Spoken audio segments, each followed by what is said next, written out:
Good morning, everybody. I am Hasna Yerzan, a PhD student at the University College London. In this work, we identified abnormal white matter connectivity in 19-year-old individuals who were born extremely preterm. This was done by framing the problem of network abnormality detection as a mean-cut max flow problem. So first, let's define where the extreme preterm birth lies with respect to normal birth. The birth timeline can be described by weeks of gestation. A birth after 37 weeks of gestation is a normal full-term birth, while births at less than 27 weeks of gestation are extremely preterm. In 2010, the World Health Organization estimated that globally prematurity is the leading cause of death in children under the age of 5 years.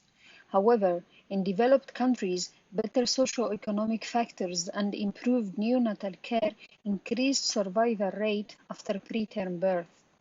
What really is the challenge now is that increase in survival rate has not been associated with substantial decrease in neonatal morbidity and the prevalence of poor cognitive performance, as found by a UK-based study of 2012. In the literature, studies have reported not only that white matter abnormalities are the most common brain abnormalities in preterm born population, but that white matter abnormality might be the underlying cause of gray matter loss. Tractography attempts to reveal trajectories of white matter pathways in vivo and to infer the underlying structural connectome of the human brain. Researchers' efforts in investigating white matter led to developing whole brain structural connectome or brain network as a promising tool to investigate major brain pathways and examine essential subnetworks. Most neuroimaging studies on preterm population analyze the average properties of the preterm group compared to that of the controls. Such population-level studies usually register all the images into a common space, ignoring considerable inter-subject heterogeneity in each group.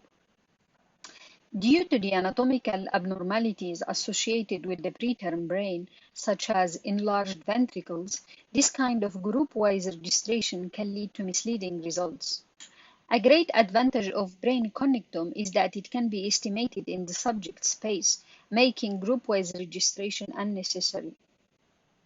The structural connectome can be studied as a graph where the nodes are the brain regions and the edges quantify white matter connectivity between those regions.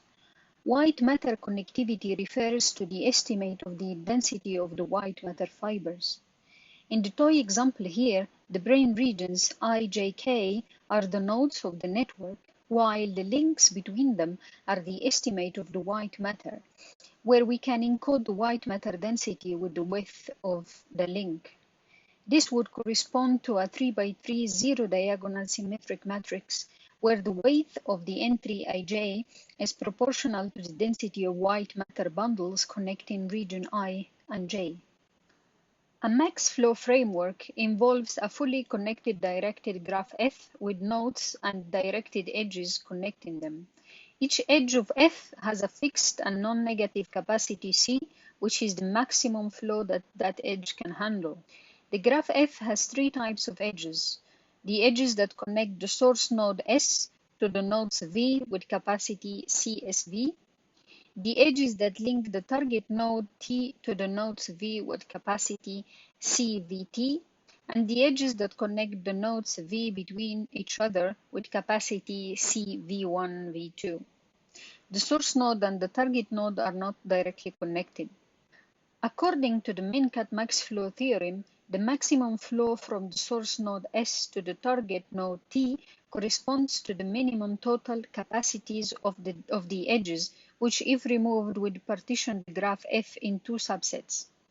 In our work, we identify these two subsets as the set of normal white matter connectivity and the set of abnormal white matter connectivity. So, given two connectivity matrices, one with abnormal edges called here GP and the reference one called here GC. As each edge ij connects brain regions A and J with strength of connectivity Wij, By comparing the strength of connectivity Wij in the reference connectivity matrix GC and the abnormal connectivity matrix GP, we can separate the abnormal edges from the normal edges. In this example, the edges that are similar between GC and GP have the same color, here called V1 and V3, while the edges connecting regions I and K, here called V2, is abnormal. By mapping those edges in the flow network, each edge in the brain network corresponds to a node in the flow network F. We reflect the similarity between the edge Ij in GP and the corresponding edge in GC by defining the capacity between the target node T and the nodes V by a Gaussian similarity function. The capacity of the edges connecting the source node S with the nodes V is set to K minus the capacity connecting the same node to the target node. K here is an arbitrary multiplicative constant. If one brain region has an abnormal edge connection Ij, then the likelihood it has other abnormal connections is high. Sporadic abnormal connections are more likely to be due to noise or error in the streamline reconstruction. Pair of edges that are connected to the same brain region I are considered neighbors.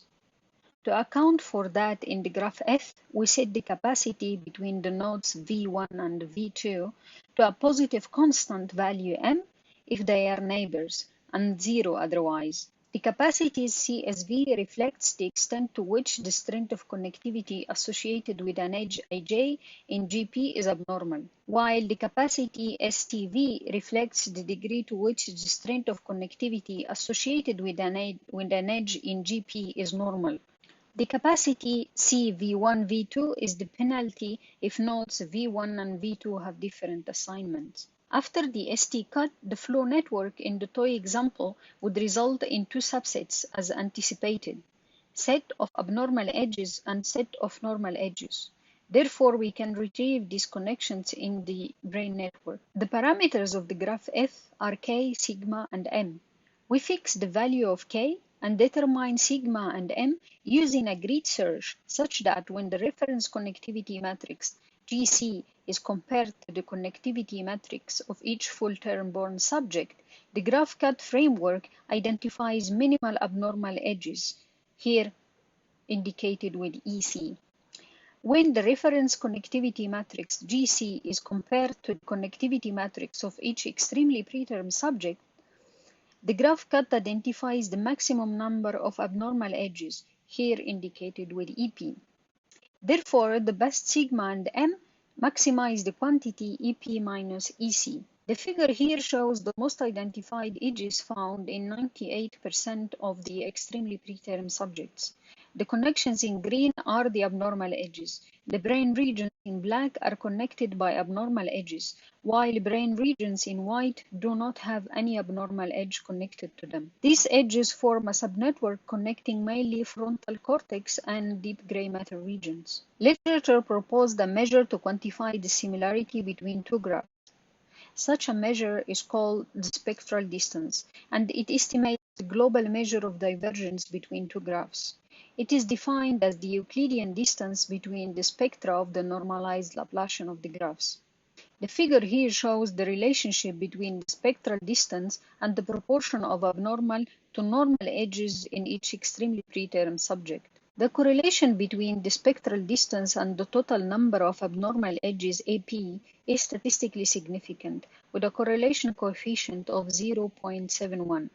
This shows an agreement between the spectral distance outcome and the number of abnormal edges identified by our framework. So, in conclusion, we showed for the first time the feasibility of casting network abnormality detection problem into a min-cut max flow problem. We detected abnormal structural connectivity at the subject level.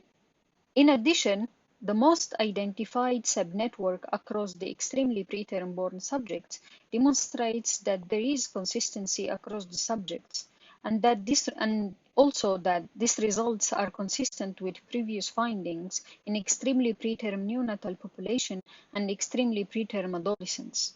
Finally, I'd like to acknowledge and thank these institutions for their support, and thank you.